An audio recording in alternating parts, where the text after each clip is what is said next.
চলুন আজ ঢাকার ইতিহাসের অলিগলিতে একটা ছোট্ট ভ্রমণ হয়ে যাক। আমরা একদম চলে যাব মুঘল আমলে, যেখানে স্থাপত্য আর ইতিহাস যেন হাত ধরাধরি করে চলে।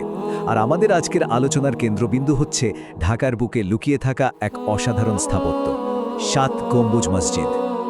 আচ্ছা, ঢাকার মোহাম্মদপুরের এই যে এত ব্যস্ততা, এত কোলাহল, এর ভেতরেই যে একটা ঐতিহাসিক রত্ন লুকিয়ে আছে, সেটা কি আমরা সবাই জানি? হয়তো অনেকেরই চোখ এড়িয়ে যায়, তাই না? চলুন তো আজ সেই রহস্যটা একটু খুঁজে বের করা যাক। আর সেই লুকানো সম্পদটা হলো আমাদের খুব পরিচিত বিখ্যাত ৭ গম্বুজ মসজিদ। মুঘল আমলের স্থাপত্যকলার কি যে দারুণ একটা নিদর্শন, ভাবা যায় আজও কেমন নিজের মহিমায় মাথা উঁচু করে দাঁড়িয়ে আছে। কিন্তু এই মসজিদটা কেন এত স্পেশাল? এর আসল তাৎপর্যটা বুঝতে হলে আমাদের কিন্তু একটু ইতিহাসের পাতা উল্টাতে হবে, মানে একদম এর গোড়ার গল্পে ফিরে যেতে হবে। তাহলে আর দেরি কেন? চলুন সোজা চলে যাই সেই মুঘল আমলে, এমন একটা সময়ে যখন ঢাকা শহরটা একের পর এক স্থাপত্যের বিস্ময় সেজে উঠছিল আর পেয়েছিল একটা একদম নতুন পরিচয়। তো এই মসজিদটা তৈরি হয়েছিল সেই ১৭ শতকে।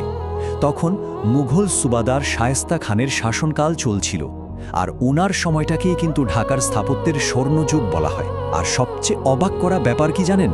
প্রায় ৪০০ বছর পরেও এটা শুধু একটা ঐতিহাসিক নিদর্শন হয়েই বসে নেই, বরং এটা এখনও একটা জীবন্ত উপাসনালয়। আচ্ছা, আমরা যে বারবার বলছি মুঘল স্থাপত্য, এই স্টাইলটা ঠিক কেমন? খুব সহজ করে বললে এর বৈশিষ্ট্য হলো বিশাল বিশাল সব কাঠামো, অসম্ভব সুন্দর আর জটিল সব নকশা, আর হ্যাঁ, অবশ্যই গম্বুজ আর লাল ইটের ব্যাপক ব্যবহার।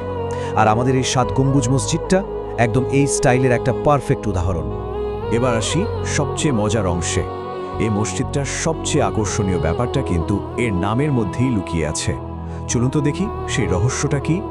দেখুন, নামটাই কিন্তু এর সবচেয়ে বড় ক্লু দিয়ে দিচ্ছে। ৭ গম্বুজ মসজিদ, ঠিক ধরেছেন, এর নামের মধ্যেই কিন্তু লুকিয়ে আছে এর স্থাপত্যের আসল পরিচয়। আর সেই আসল পরিচয়টা হলো এই সংখ্যাটা ৭। হ্যাঁ, একদম ঠিক।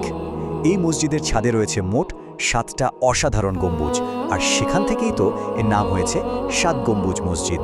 চলুন এর স্থাপত্যের বৈশিষ্ট্যগুলো একটু গুছিয়ে বলি। মূল যে প্রার্থনা করার জায়গা, তার ছাদে আছে ৩টা গম্বুজ, আর ৪ কোণায় যে ৪টা টাওয়ার বা মিনার আছে, সেগুলোর প্রত্যেকটার মাথায় আছে একটা করে গম্বুজ। তাহলে ৩ আর ৪-এ মোট হলো ৭টা।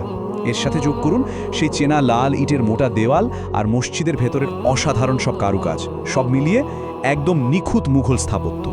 তো এতক্ষণ তো আমরা ইতিহাসের কথা বললাম, কিন্তু চলুন এবার একটু বর্তমানে ফিরে আসি।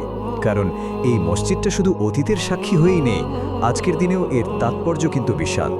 দেখুন, একসময়ে এটা ছিল নামাজ আর ধর্মীয় শিক্ষার একটা খুব গুরুত্বপূর্ণ কেন্দ্র।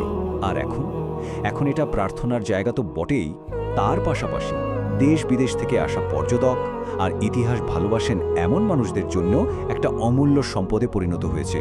তার মানে ব্যাপারটা হলো, এটা শুধু ইট পাথরের একটা দালান নয়, এটা একটা জীবন্ত ইতিহাস, একটা সেতু যা বাংলাদেশের গৌরবময় অতীতকে তার বর্তমানের সঙ্গে জুড়ে রেখেছে।